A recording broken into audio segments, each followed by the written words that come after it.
क्या विद्यालय के किसी कोर्स, किसी कक्षा, किसी विषय में धर्म नाम का कहीं कोई विषय आया? नहीं आया। ये मतपंथ संप्रदाय हैं, ये धर्म नहीं। अभी इसका ना तो मुझे जानकारी किसने लिखे थे, ना कहीं इसकी लिखित जानकारी। ये सृष्टि का एक बहुत लंबा काल है, जिसने भी लिखे हैं वेद व्यास जी ने नहीं लिखे। आर्य धर्म और सनातन धर्म दोनों एक दूसरे के विरुद्ध क्यों हैं? देखिए, बहुत अच्छा आपका प्रश्न है। इस सब के मूल में एक चीज है कि हम धर्म को समझ नहीं पाए, हम धर्म को जान नहीं पाए। मैं अध्यापन के क्षेत्र से भी जुड़ा रहा, जब तक आर्य समाज के संपर्क में नहीं था, आर्य समाज के प्रचार प्रसार में नहीं था, तब मेरा अध्यापन का क्षेत्र था।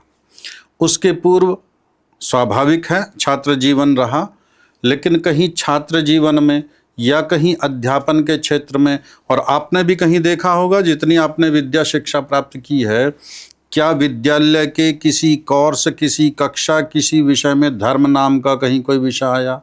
नहीं आया। जब विद्यालयों में ये हमें कहीं विद्या ही नहीं दी गई, शिक्षा ही नहीं दी गई, तो हम धर्म को समझेंगे कैसे?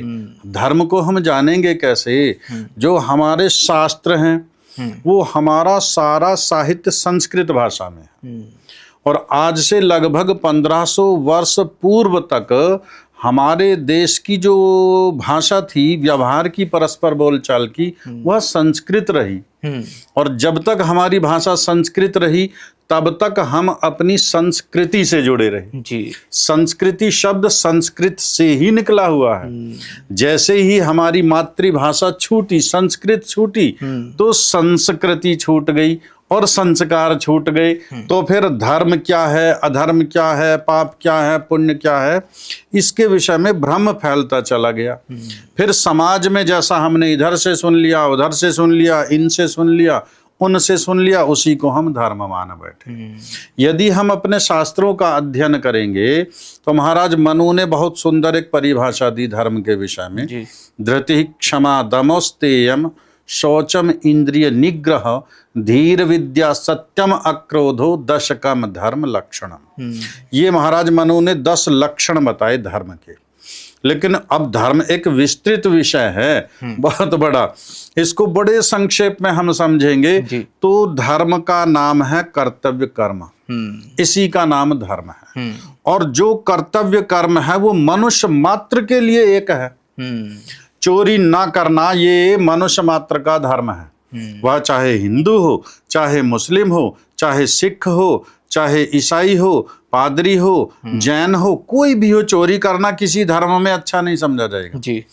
अब ये जो वर्तमान के चले हुए तथाकथित धर्म हैं, हिंदू धर्म, मुस्लिम धर्म, सिख धर्म, ईसाई धर्म, या आर्य समाज धर्म, या सनातन धर्म, ये मतपंथ संप्रदाय हैं, ये धर्म नहीं है। धर्म केवल वही है जो मनुष्य का कर्तव्य कर्म है। अब सनातन और हिंदू धर्म जो 2 शब्द हैं, तो हम शब्दों से ही यदि जानने का प्रयास करेंगे, सनातन का अर्थ धर्म ही नहीं है। सनातन का अर्थ है सदा रहने वाला। सदा रहने वाला।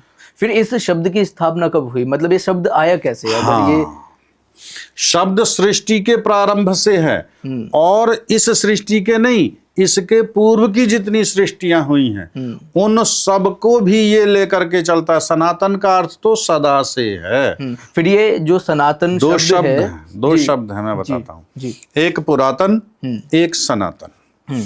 आप गूगल, आज के टाइम में गूगल सबसे अच्छा शिक्षक है। जिस चीज का ना पता हो गूगल से पूछ लो। यद्यपि वहां बहुत सारी भ्रांतियां भी रहती हैं, उनका समाधान भी हम शास्त्रों से या विद्वानों से समय समय पर लेते रहें। इस प्रश्न का तो उत्तर मिल जाएगा, हम गूगल पर डालकर देखेंगे कि सनातन का विलोम शब्द क्या है, पुरातन का विलोम शब्द क्या है। पुरातन का विलोम शब्द तुरंत आएगा नवीन, नवीनतम, पुरातन, और यह है सनातन। तो सनातन का अर्थ आएगा, विलोम शब्द आएगा नश्वर। सनातन का अर्थ है जो सदा से रहने वाला, और इसका विपरीत जो सदा नहीं रहने वाला। तो धर्म का अर्थ इस सनातन शब्द से कदापि नहीं है। सनातन का अर्थ है सदा से रहने वाला। अब जो आर्य समाज है या एक हिंदू धर्म है, ये जीवन पद्धतियां हैं। आर्य शब्द का अपने आप में अर्थ होता है श्रेष्ठ, श्रेष्ठ। उत्तम। बिल्कुल। इंग्लिश में हम उसको कह दें तो नोबल, बेस्ट। जी। अब ये है कोई भी व्यक्ति जिसका गुण, कर्म, स्वभाव, विद्या, संस्कार, आचार, विचार, व्यवहार श्रेष्ठ हो, वही आर्य है। वही आर्य है। वह हिंदू हो, वह मुस्लिम हो, वह सिख हो, वह ईसाई हो, वह भारतवासी हो, या वो विदेश में रहने वाला हो। फिर ये हिंदू की ही दोनों नींव माने जाते हैं, सनातन धर्म भी और आर्य धर्म भी। फिर ये दोनों के विपरीत क्यों है, ये दोनों एक दूसरे के? सनातन धर्म और आर्य धर्म दोनों एक दूसरे के विपरीत क्यों है? विपरीत कदापि नहीं है, विपरीत नहीं है। वो थोड़ी सी समाज में जो भ्रांति फैली हो रही है, उसके कारण हमें ऐसा लगता है कि ये दोनों विपरीत हैं। सनातनी जो अपना सर्वमान्य ग्रंथ मानता है वेद, और जो हिंदू है, जो भारत में रहने वाला है या भारत से बाहर विश्व के किसी भी भाग में रहने वाला हिंदू है, वह भी वेद को ही मानता है। अंतर केवल इतना है, जो आर्य हैं वो वेद का पठन पाठन निरंतर करते हैं, तो वे वेद से जुड़े हुए हैं। ठीक है। हिंदू समाज वेद को मानता है, स्वीकार करता है, वो उसको तिरस्कार नहीं करता, उसको अस्वीकार नहीं करता, किंतु उसके यहाँ वेद का पठन पाठन नहीं। और पठन पाठन नहीं है तो वेद के विषय में भी भ्रांतियां हैं।